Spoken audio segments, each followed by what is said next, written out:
Hoje, o Media News recebe o empresário Ronier Stefan, fundador e diretor do Instituto Percente Brasil. Há mais de 20 anos, a Percente atua em Mato Grosso realizando pesquisas eleitorais e nessa semana divulgou o mais recente levantamento.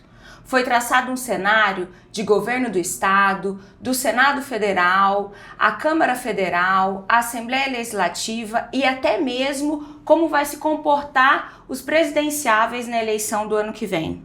Rony, muito obrigada pela presença. É um prazer ter você aqui.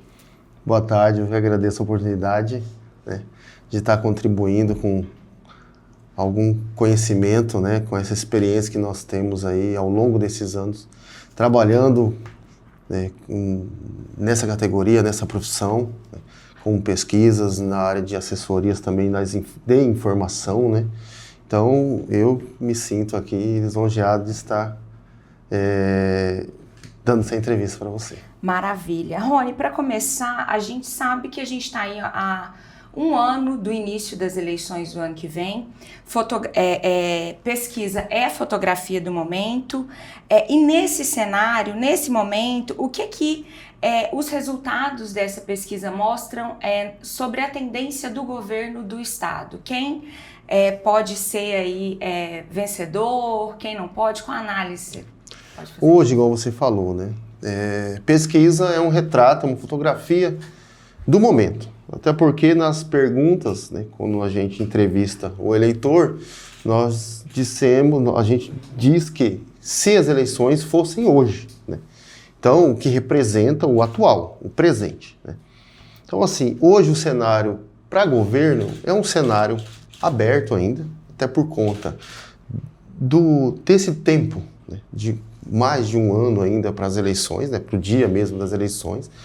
Então, nós temos aí uns pré-candidatos, o Wellington Fagundes, nós temos Jaime, que declarou também recentemente que pode concorrer, e o Pivetta. São os candidatos considerados aí mais fortes no momento.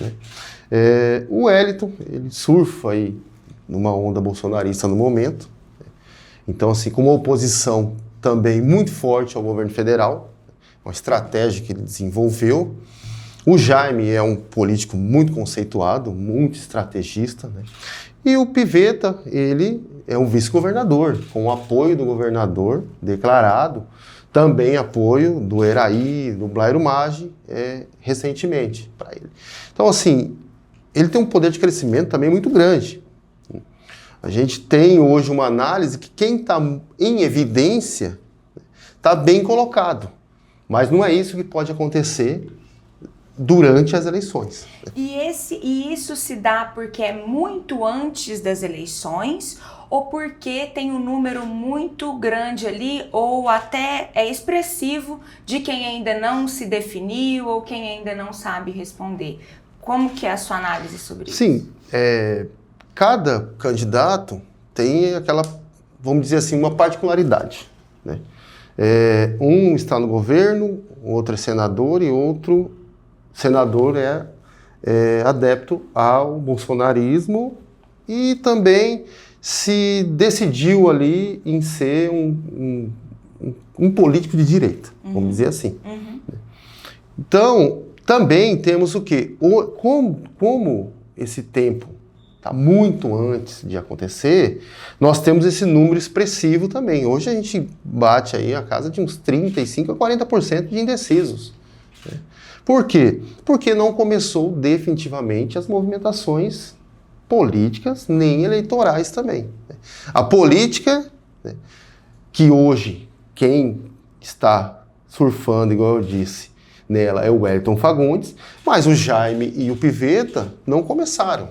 A partir do momento que os dois comecem a desenvolver essa política eleitoral antes do período, eles têm essa possibilidade de crescimento. Então a gente tem a migração, porque o eleitor que é indeciso, ele começa a observar.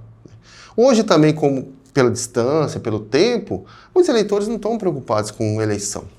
Então assim, é muito difícil a gente querer forçar algo para o eleitor, que ele está preocupado com outros fatores, fatores sociais, fatores econômicos, fatores fiscais também, tributos. Então eles estão preocupados muito com isso. Primeira coisa, peraí, eu quero saber de comida na mesa, depois eu vou decidir quem vai ser o próximo governador, ou o próximo senador, ou o próximo deputado federal ou estadual. Nesse cenário, falando ainda sobre o Wellington, né, que tem essa força sim bolsonarista, por estar no partido, né, do ex-presidente, mas ele já foi visto aí com alguma desconfiança. O ano passado, por exemplo, na posse do Abílio, na verdade não na posse, na comemoração da vitória do Abílio, ele foi vaiado, as pessoas chamavam ele de melancia, e agora ele vem tentando se desconstruir e se descolar dessa pecha aí, né? Como que você vê isso e se esse resultado mostra que ele está se consolidando ali mesmo como esse candidato da direita? Ele já teve alguns cargos, né, nos governos e também foi defensor, né? Quando ele era senador também na época do governo Lula, do governo Dilma. Então, assim, ele foi situação ao invés de oposição. Eu acho que naquele momento o PT ele tinha, vamos dizer assim, uma credibilidade muito boa entre os brasileiros. Então, assim, hoje não dá para julgá-lo, né, pelo que ele foi. Hoje, nós tivemos todos esses imbróglios com o PT, todos esses escândalos, né? Então, assim, eu acredito que não dê para julgá-lo pelo que ele foi, né, pelo que ele fez. Muitos outros também. Mesmo se fosse julgar, por exemplo, o Tarcísio, hoje, por ele ser ministro do Bolsonaro, na época que o Bolsonaro foi presidente. Então, assim, eu acho que o passado foi passado. E hoje ele está tentando construir, né, essa ideologia forte política. Claro, né, desvincula, ele vai ter que desvincular. Porque hoje o PT ainda tem essa mancha muito forte. Então, isso pode ser usado contra ele nas eleições. Esse passado aí, aliado à esquerda. E paralelo a isso, tem outros candidatos que também se declaram bolsonaristas, como o próprio Pivetta, que na eleição passada apoiou Bolsonaro e se diz, né, alinhado aí às pautas bolsonaristas. O próprio Jaime também diz que tem ali alguma coisa. Essas pessoas, você acha que para o eleitor mato-grossense cola, mesmo não estando no partido? Eu acredito que sim. Cola porque esses outros candidatos, eles defendem a mesma ideologia política que hoje quem está no partido. Mesmo o Pivetta estando no Republicano, o Jaime estando no União, né, em tese, hoje dizem que são partidos da base governista, né, mas eles têm outro pensamento. Então, eles têm o apoio e apoiam também essa causa, essa ideologia de direita, né? Esse combate à corrupção, combate a essa política fiscal, combate ultimamente o tarifaço. Então, assim, todos eles, o Pivetta está defendendo, o Jaime defende isso e o Wellington também defende. Então, são três políticos, grandes políticos, que estão defendendo quem? Não a categoria mais forte ou empresarial, mas estão defendendo o eleitor. Eu acho que isso que é o principal. E é claro, todos os eleitores, bolsonaristas ou não, estão começando a ver.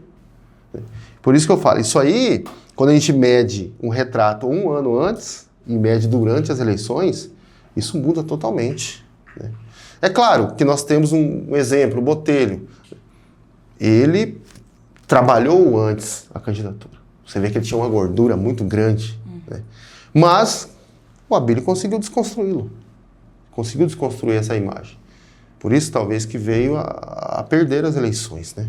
Então, assim, o conceito foi feito antes, mas não foi sustentado. Perfeito. A gente já volta aí nessa questão da eleição passada e do cenário das pesquisas. Mas eu queria também falar em relação ao Jaime. O Jaime ali nesse cenário da espontânea e até da estimulada, ele aparece ali em segundo lugar. Só que ele não é um candidato que é certeza. Como que ele fica? Você acha que falta candidato de peso aí pra gente? O aparecimento dele em segundo lugar revela o quê? Hoje eu acredito que nós precisamos ter outros nomes, né? Tem muitos candidatos e isso também nós medimos, mas foi um resultado oculto, né? Nós não divulgamos. Eu medi outros nomes de peso hoje. Um exemplo deles é o Cidinho. É um possível nome de muito peso, que tem uma articulação, que tem um trânsito em todos os partidos, inclusive de direita e de esquerda, né? Que não que não tem engessado essa ideologia política. Uhum. Então ele hoje, para mim, ele poderia ser um candidato muito bom, um candidato de peso. O que você diz o trânsito, é que ele transita ali no centro-direita, que pega, sim, uma parte dessa ala dos eleitores mais progressistas e também acolhe esse bolsonarista e essa direita. Perfeito. Tem algum nome mais que você pode citar? Hoje se cogitou alguns outros nomes, né, nomes de peso do agronegócio, né? Mas assim, tantos que eu acredito que divide. Uhum. Então assim, a gente tem que estudar essa possibilidade, 2, 3, 4 nomes do mesmo segmento para não rachar. Do grupo. Sim. Perfeito. Rony, e o Pivetta como vice-governador, com o apoio do governador Mauro Mendes, e ele apresentou aí um resultado que não decolou. Em um dos cenários, ele aparece com 8,2% das intenções de voto ali no terceiro lugar, né? Lugar. É possível saber o porquê desse desempenho tímido? Cíntia, eu acho que tudo é voltado pelo retrato do momento, né? Hoje, talvez o vice-governador não tenha ainda uma estratégia de estar junto ao povo, à população. Talvez por questões administrativas mesmo, né? Que tenha outros afazeres no momento. Mas a necessidade é disso. Eu atribuo esse resultado a essa falta, né, de, vamos dizer assim, de conhecimento, não é conhecimento, mas proximidade. Da população. Proximidade com o povo. Eu acho que assim, o povo pede, tem um anseio, né? Acham ali, é muito um achismo. Eles acham que ele é um político muito sério. Mas quem conhece ele sabe que não. Mas assim, a gente não pode ficar só nesse achismo, né? A gente tem que entregar, tem que mostrar que não. Olha, tudo que você pensa de mim não é isso. Uhum. Né? E eles pedem. Muitos ali que não votam, olha, eu voto em Wellington, mas espera aí, eu preciso conhecer mais o Pivetta. Eu conhecendo ele vindo aqui na minha cidade, ele entregando obras, fazendo alguns atos, entregando serviço junto com o governador. Eles pedem muito Pivetta junto com o governador. E nisso é o que a gente começou a falar no início da entrevista, né, Rony? Que esse cenário está, sim, muito volátil. Esse eleitor pode, sim, talvez pode ter declarado voto ao Wellington agora e mudar. A gente tem isso também? Você pergunta hoje, numa entrevista, ou no contexto geral de uma pesquisa, se ele tem convicção do voto. Não tem convicção. A maioria? A maioria não, esmagadora. 80% não tem convicção do voto. Ou seja, é o cara que está neutro ainda. Uhum. Por ocasião, né, talvez da mídia, esteja vendo muito o Wellington ali na mídia, em defesa do bolsonarismo, até o momento, que eu atribuo muito o resultado de pesquisa a todos os momentos. Uhum. Nosso momento é um momento delicado hoje no Brasil. Então isso também atribui e contribui, eu acho, para o resultado hoje do Wellington Fagundes. Perfeito. Nessa toada aí fala-se muito em transferência de voto, né? Nesse estudo houve alguma sondagem sobre essa possível transferência de voto do governador, em especial para o Pivetta? Hoje é uma transferência mínima, assim, todos os candidatos. Se a gente colocar um apoio, por exemplo, do Bolsonaro para o Wellington, a transferência é mínima. Até porque a gente não sabe se realmente o Bolsonaro vai apoiar e colocar a mão no Wellington Fagundes. Esse é o meu candidato definitivo. Então essas medições ainda, a gente tem muita cautela em falar, porque elas não ocorrem, né, desde que realmente seja declarado que suba no palanque. A partir do momento dessa declaração, que sobe no palanque, aí sim, começam a buscar. Mas pela sua experiência e estudo, a gente pode falar, por exemplo, num percentual que há, de fato, essa transferência de votos, em especial para o mesmo cargo. Digo, então, o governador Mauro Mendes, em um apoio direto ao Otaviano Pivetta, poderia transferir dos votos que ele teve em 2022, 30% ou 20%? Há esse percentual ou ainda é muito nebuloso? Muito nebuloso, assim, um percentual muito modesto mesmo. Hoje a gente soma aí no máximo em torno de 10% de transferência. É mais sobre o que a pessoa faz sobre a sua candidatura e projetos? Exatamente. Hoje, como nós dizemos, né, cada um tem o seu CPF. Então, assim, eles não acreditam, não acreditam, não votam. Votam, por exemplo, no Mauro, mas não votam no Pivetta. Por quê? Porque o Pivetta é um outro fator, é uma outra pessoa, tem um CPF próprio. Então, assim, nós vamos acompanhar a desenvoltura política eleitoral do Pivetta, não se espelhar no Mauro Mendes. Então, eles querem que essa pessoa aqui, o Pivetta, faça. Não o Mauro faça por ele. Isso, a mesma coisa para o Jaime, por exemplo, que também é um candidato ali do partido do Mauro, o Cidinho também que está ali dentro da federação, né? Muito, são para todos, né? Perfeito. Hoje acontece, é claro, tem um peso, né? Hoje a direita e a esquerda, eles têm os seus políticos e pessoas e candidatos de peso, que transferem, mas não nesse volume que a gente imagina, né? Olha, eu sou Mauro Mendes, você é meu candidato, eu vou transferir quase a totalidade para você dos meus eleitores. Não. Isso aconteceu, vamos puxar novamente lá nas eleições agora de 2024. Isso aconteceu com o Botelho, né? Todos os vereadores da base tiveram mais de 130 mil, salvo engano, e ele teve 80 mil votos. Isso é transferência? Não é. Então, assim, não se arrisque em pensar que um político forte ou que está no mandato transfira a totalidade dos votos. Perfeito. Ainda continuando sobre a questão do Pivetta, nessa amostragem deu para perceber se ele é mais conhecido ou menos conhecido no interior, a intenção de voto é maior aqui na Baixada, que é onde ele de fato fica, e menor no interior. Como é que foi visto isso pela Percente? A Percente, nós avaliamos 7 regiões, né? Pegamos as micro-regiões, subdividimos ela em Mato Grosso, subdividimos em 7 regiões, né? Onde ele tem uma popularidade maior é o eixo do Médio Norte, o Nortão, né, que chega ali até a faixa mais ou menos de Alta Floresta. Então ele tem uma popularidade, como ele foi prefeito, né, já foi deputado. Então ele tem um reduto muito forte.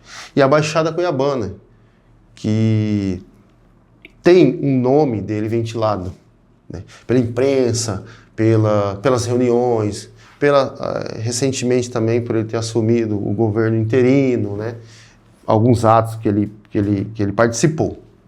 Mas a gente tem os extremos do Estado. E os extremos do Estado é uma dificuldade. A gente tem uma amplitude territorial, né, tamanho de muitos países da Europa. A gente pode juntar aí 10 países da Europa, o Mato Grosso é maior. Então, assim, a gente vê essa dificuldade de conhecimento, né, pessoal, e das ações até de governo. Isso pode estar acontecendo. O governo do estado está fazendo nessa região, mas não estão vendo. Talvez não veicule ali, né, do jeito que era para ser veiculado, né?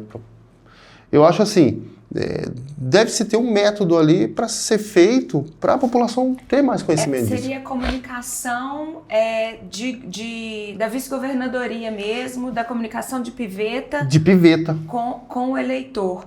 Porque ele, de fato, ele tem uma mão ali muito presente na educação e na infraestrutura do Estado, Sim. né? Só que essas marcas não estão chegando no eleitorado. Então. Não estão chegando no eleitorado. Às vezes chegam muito aos prefeitos, chegam muito aos vereadores, mas não chega vamos dizer assim, quem realmente conseguiu isso.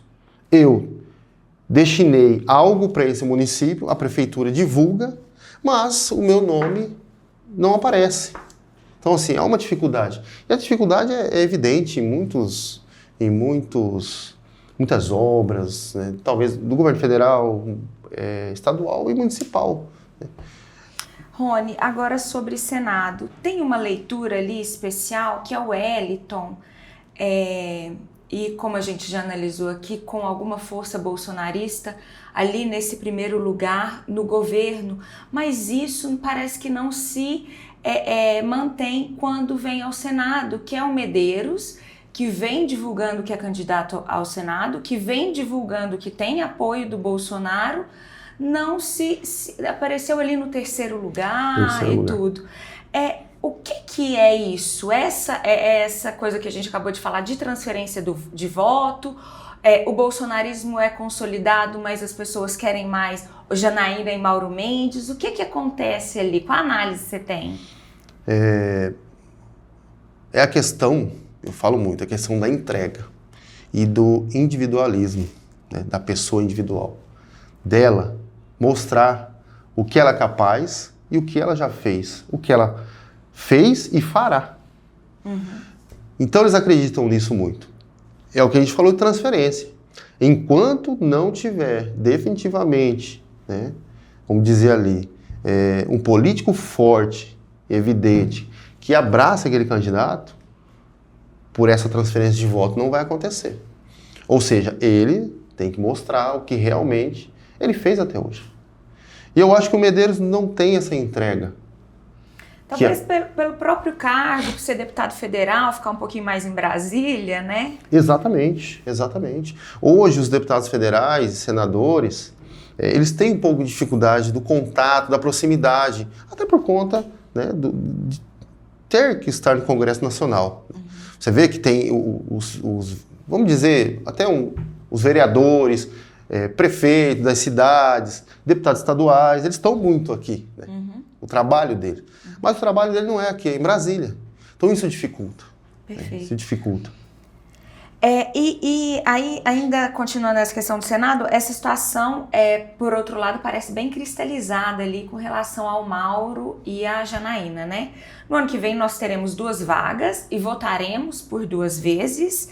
É isso mesmo? Se eles continuarem trabalhando e massificando essa imagem, a tendência que você viu é essa? Hoje nós temos aí um percentual bem elevado, né, do Mauro, até por conta, né, de ele estar hoje como governador, né? Então já se começa a se formar essa cristalização, né? Quando a gente disse aquela questão de convicção, de voto, para o Mauro já é diferente. Uhum. Então hoje se ele tem um percentual de 28% aí na soma dos votos, né, que é o percentual da urna, então ele já tem em torno aí de 18% a 20% cristalizado. Quando você pergunta, você está convicto? Estou. Mas tudo por conta do que a gente disse lá atrás. A entrega, né, a personalidade própria dele, né, não se espelha em algum outro político forte ou de nome para transferir esses votos. É uma personalidade própria. Então ele tem essa força por conta disso. E a Janaína também. Ela na causa feminista, na defesa contra a violência, na defesa da violência contra a mulher, ela está ganhando muita notoriedade, né, muita repercussão isso. Né? Porque todos os dias a gente está vendo, né, mulheres sendo espancadas, a gente está vendo feminicídio. Nós vemos assim, todos os dias tem 2, 3 casos disso. E ela é uma defensora, né, nata disso aí hoje. E você acha que tem algum espólio aí do pai dela ou ela já conseguiu se descolar totalmente depois de, acho que 8 anos, se não me engano? Hoje acredito que ainda tem. Tem algum espólio ainda. Tem as regiões ainda, que é a região noroeste, né? Juara, Juína, Itapurá, Brasnorte, que é uma região ainda que eles são muito queridos, né? Então, assim, ela ainda conta com aquele reduto, que é um reduto muito forte. Perfeito. E ainda sobre ela, né? Agora ela se deslocou um pouco do posicionamento que estava. Antes ela era uma base, foi base ali forte na primeira gestão Mauro Mendes e nesses primeiros anos, e agora ela já é uma oposição. Oposição essa que é feita por petistas dentro da Assembleia Legislativa. Você acha que pode surgir ali alguma os adversários tentando colar nela essa imagem da esquerda, de colocá-la em algum lugar ali da centro-esquerda, ou ela consegue também andar e se posicionar como direita, como se posicionou nas eleições passadas? Tem esse risco. Eu acredito também que tem esse desgaste também. Nós tivemos uma medição em Cuiabá, onde a gente perguntou qual ideologia política que eles achavam que eram os candidatos que nós medimos, né? E que se atrapalhava ele ser um candidato de esquerda. Infelizmente, sim. Atrapalha. E atrapalha muito. Então, assim, ou fique no centrão, né? Ou dê, talvez, aquela debandada para a direita, para o centro-direita. Né? Porque hoje também não vai colar ser extremista. Não tem como. Então, assim, o eleitor de direita e o eleitor bolsonarista observa muito isso. O que está acontecendo com o Hélito? Ele está desprendendo, mas hoje, se levantar essas questões do passado, pode ser que atrapalhe também. Mas nós somos 70%, hoje, nós somos 50% de direita no Estado e 20% extrema direita, que eu classifico como bolsonarista. Bolsonaristas. Então, assim, esses caras, 20% são bolsonaristas, roxos, em defesa do Bolsonaro. Então, nós temos 70% ali de uma população. 70% da população de direita no Estado. Continuando sobre o Senado, a gente tem um mito aí, essa eleição que tem 2 votos para senador. Nós temos um mito aí do segundo voto, de que ele pode despontar por alguma coisa. Queria falar um pouco da Janaína nessa posição, né? Ela sendo um pouco contundente ali nessa oposição ao governo e aparecendo em segundo lugar nas pesquisas. Ela se mantém, você acha que pode manter o favoritismo dela, ou nesse meio do processo, porque a gente ainda está meio, né, não temos um cenário definido, pode surgir um nome novo e despontar, como aconteceu em outras eleições, Selma Arruda, o próprio Sim. Fávaro? Inclusive, você me perguntando, eu penso em um dos pré-candidatos ao Senado, que é o Medeiros. O Medeiros pode despontar. Há possibilidade muito grande dele ganhar musculatura. Não tão rápida como o Mauro e a Janaína ganhou hoje. Até por conta do que eu te falei, né? Da questão distância, né? Ele está no Congresso. Então, assim, sempre nas eleições é um risco. É um risco. Né? Agora, em análises, números, né, científicos, eu vejo que a oposição da Janaína ao Mauro, né, não tira voto do Mauro. Não tira. Ela vai conseguir de eleitores indecisos, de ainda os que votam nulo, não querem saber de eleição. Mas essa oposição,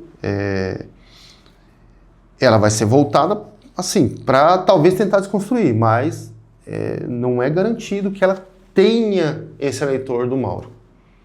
Então, se ela ganha uma repercussão, mas não com esses eleitores, porque esses eleitores estão sendo fiéis.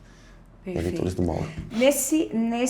Nessa pesquisa que a Percent fez por último, fez algum levantamento, Rony, sobre esse segundo voto, por exemplo, se quem vota no Mauro tem como segundo voto Janaína, e Janaína como primeiro, em quem vota? Vocês fizeram esse levantamento? Hoje, o voto do Mauro distribuiu muito entre todos os candidatos, né? Então, assim, o que eu te falei, não tem uma preferência ainda de candidatos, né? Então, ele distribuiu entre a Janaína, entre Medeiros, mas entre a Janaína. Então, assim, ele teve um percentual maior de migração. Perfeito. Na pesquisa Persente também, Rony, vocês fizeram um levantamento sobre a presidência da República e o Bolsonaro, assim, apesar de colocado como inelegível, ele é disparado. Qual que é o peso dele aqui? E ele pode, em especial, e novamente insisto na pergunta, ser decisivo para a campanha de alguém? Falo nas majoritárias de governo e Senado e também nas de deputados. Nas proporcionais. Sim. Hoje, falar em Bolsonaro é falar já com metade da população, né? Então, assim, é falar com 50% de direita e 20% de extrema-direita. Então, assim, bolsonaristas, né? Ele vai ter um peso muito grande. Acho que a palma da mão dele quando encosta no candidato. E, especialmente, eu digo assim, Mato Grosso. Né? Em Mato Grosso. Então, a gente analisa aqui dentro do nosso estado que ele vai ter uma referência gigantesca, né? Uma referência muito grande hoje. Então, assim, ele é inelegível, né? Está inelegível no momento. Em outra pessoa que ele for apoiar, mesmo não tendo um mandato, mesmo não sendo candidato, ele vai ter essa força da mesma forma. Independente se for para governo, proporcional ou majoritário? Independente se for proporcional ou majoritário. Todos os candidatos hoje que são do PL, candidatos não, perdão, todos os políticos, deputados estaduais e federais que são do PL, eles estão liderando pesquisas. É claro, são percentuais modestos, até porque do número de nomes, né, do volume de nomes, são muitos nomes. Então há essa distribuição. E hoje nós temos no estado, as proporcionais a gente trabalha muito redutos, né, eles são redutos políticos ali de cada um, né. O Eliseu tem um reduto político aqui, o Lúdio tem um reduto político em outra região. A gente não tem como, né, colocar todo mundo num número só. A gente tem que analisar, eu falo de proporcional, região por região. Mas esses políticos ou candidatos que que forem defensores do Bolsonaro e ele estiverem acompanhando também, eles vão ter já um número muito expressivo desde o início.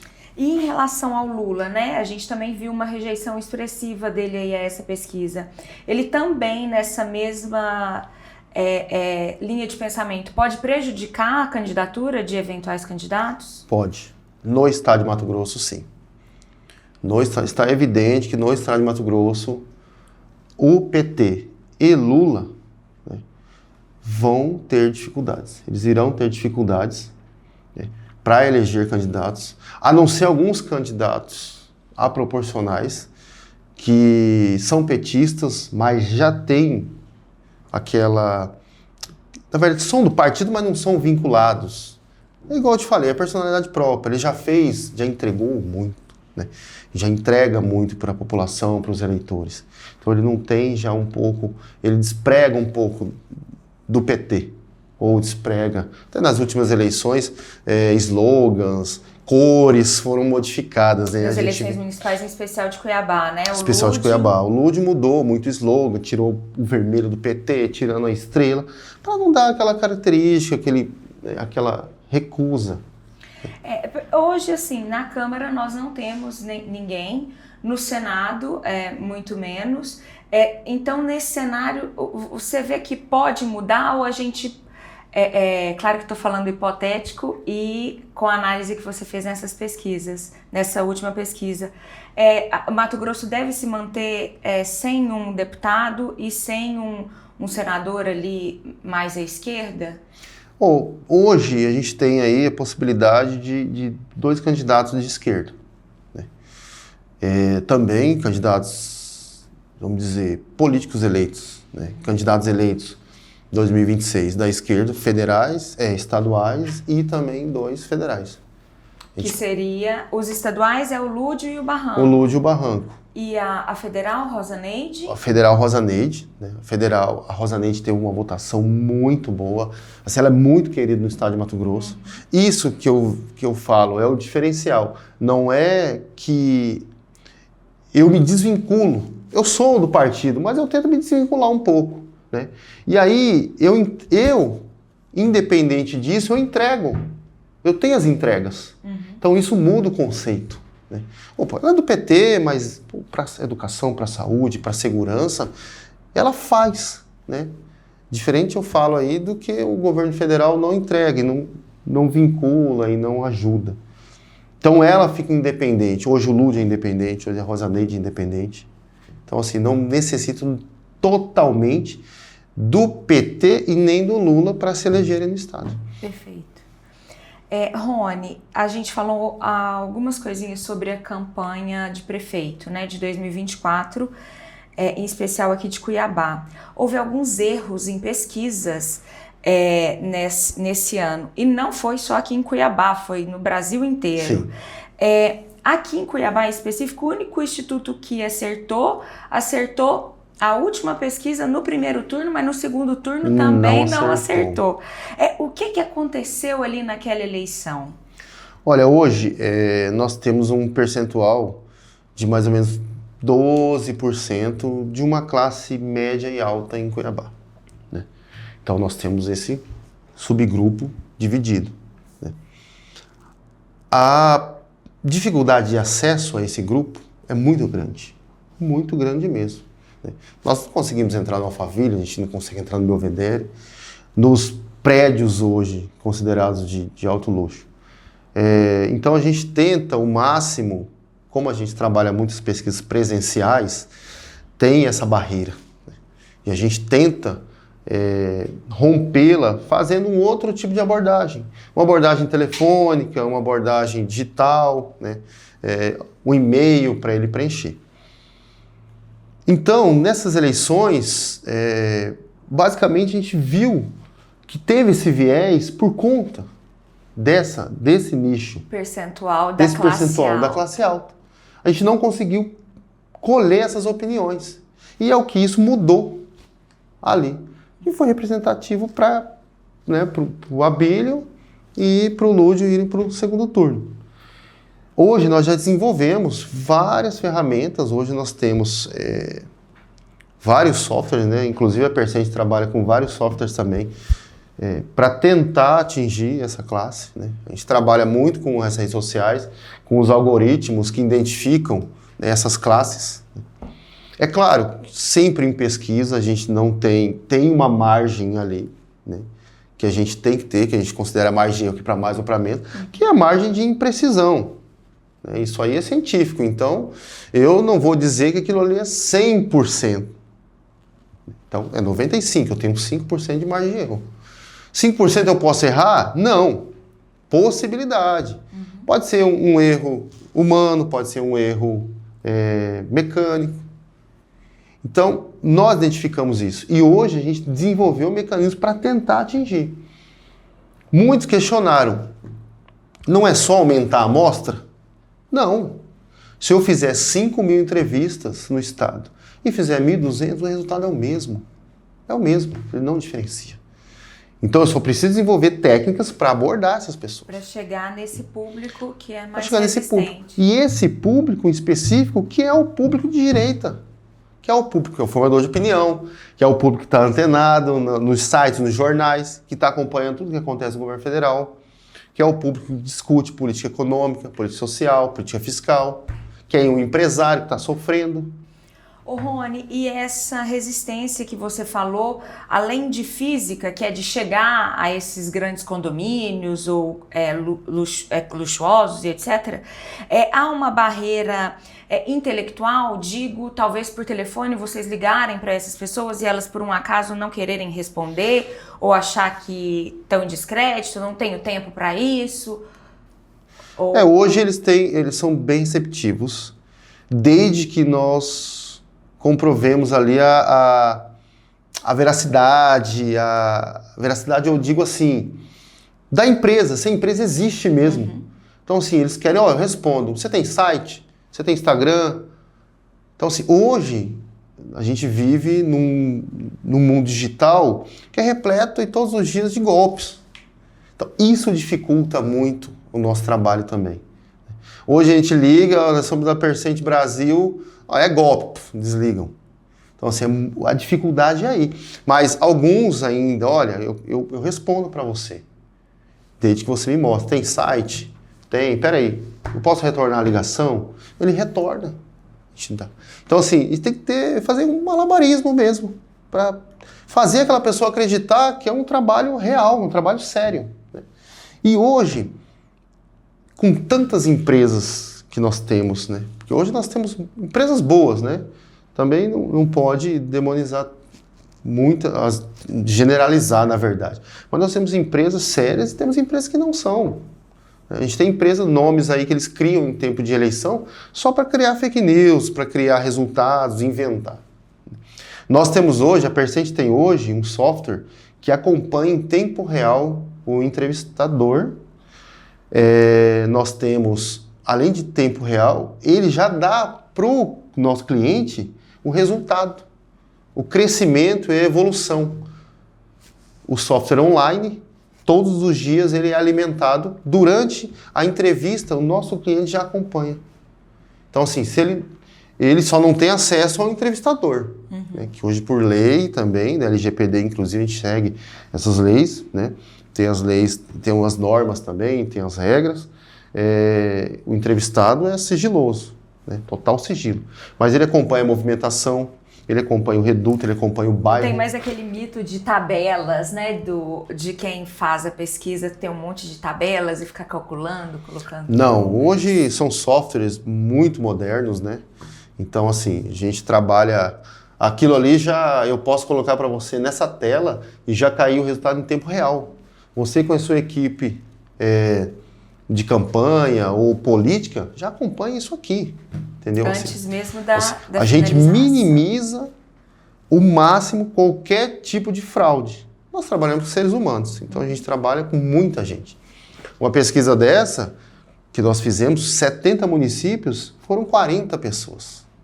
Então, assim, são 40 pessoas, né, que estão trabalhando. Então, a gente tenta minimizar o máximo, cercar ali nas ferramentas de supervisão, de checagem, de acompanhamento pelos sistemas. Eu quero que você faça no setor censitário A. Você vai entrar na rua A, vai para B, vai para C e finaliza na D. Se ela sair disso aí, o software cancela, trava. Ela não consegue mais fazer. Então, assim, é uma forma da gente dar total veracidade e confiança para os nossos clientes. Perfeito. Rony, para a gente finalizar, o eleitor brasileiro, ele tem fama de definir o voto na última semana. Isso é a máxima quando se fala com os políticos, etc. O eleitor mato-grossense também segue essa regra? Ele define o voto dele ali na última semana? O eleitor mato-grossense, ele observa muito, né? É aquela questão. Vai observar os pré-candidatos politicamente e eleitoral. Então, essa eleitoral ele vai deixar para definir nas últimas semanas. Realmente, também o mato-grossense define. Né? Então, assim, eles esperam, vamos dizer, os acontecimentos eleitorais. Porque nos acontecimentos que saem muitos fatos, muitas questões passadas, né? A gente fala assim, você quer descobrir algo de algum político ou candidato, né? Como se diz, quer que descubra, candidate, né? Que aí vai sair coisas do 20, 30 anos. Do arco da velha. Do arco da velha. Então, e eles querem observar isso.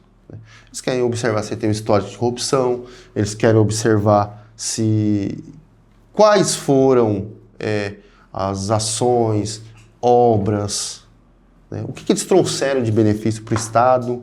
Que isso vai sair tanto do candidato da oposição como da situação. Uhum. O da oposição tenta desconstruir, o da situação vai mostrar. Olha, eu fiz ponte, eu fiz escola, né? Eu fiz hospital. O da oposição vai falar, ele não fez, então acontece esse embate. E o eleitor quer observar. Não, vou observar até o último instante. O que aconteceu nas eleições passadas, né? Então, assim, eles ficaram observando ali onde o Abílio conseguiu, né, desconstruir essa imagem. Então, assim, especialmente ali do Botelho. Especialmente do Botelho. Então, assim, eles poderiam cristalizar aquele voto? Não. Eu estou convicto. Estou convicto que o meu candidato é o Botelho. Mas não. É o famoso em cima do muro, né? Deixa eu ver para crer. Ou voto útil também que se fala, né? Ou voto útil também, né? Então, assim, por que eu vou votar num candidato que a possibilidade de ganhar é mínima, né? Não vou perder meu voto, né? A gente tem outro fator aqui também em Mato Grosso, as abstenções, né? Então, assim, é um fator que altera os números e os índices eleitorais. Então, sempre quando a gente conta com aquela massa ali de 15%, 20% e ela não participa, dependendo de qual que é aquele reduto, o candidato é prejudicado. Então, assim, vamos lá, voltando às eleições de 2024, Botelho tinha um reduto pobre. Se essa massa não vai votar, quem perde voto é ele. Quem perde voto é ele, né?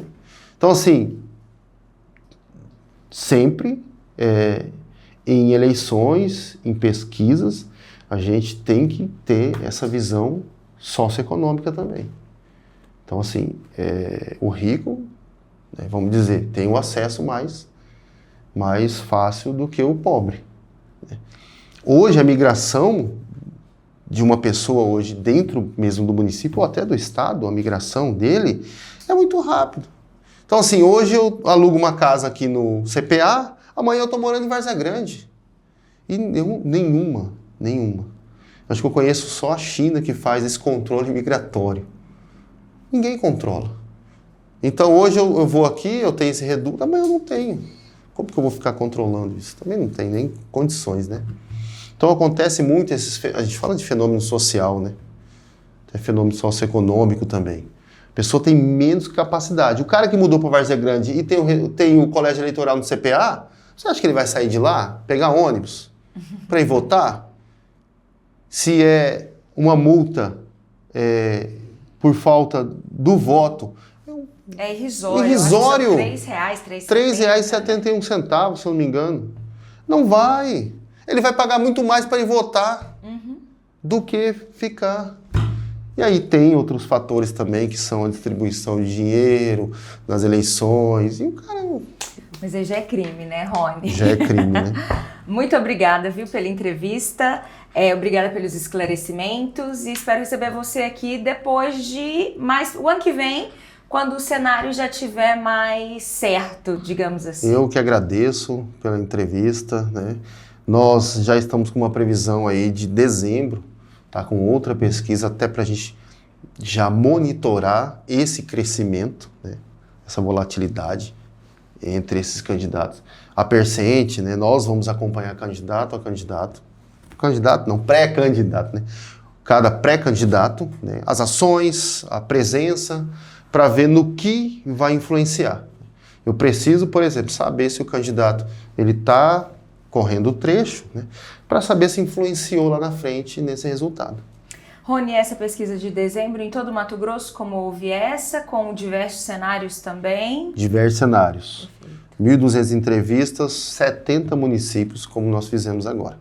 Possibilidade de aumentar essa amostra para talvez cobrir mais cidades, né, que ainda eu estudo tentar cobrir os 142 municípios do estado. Perfeito. Obrigada. Disponha.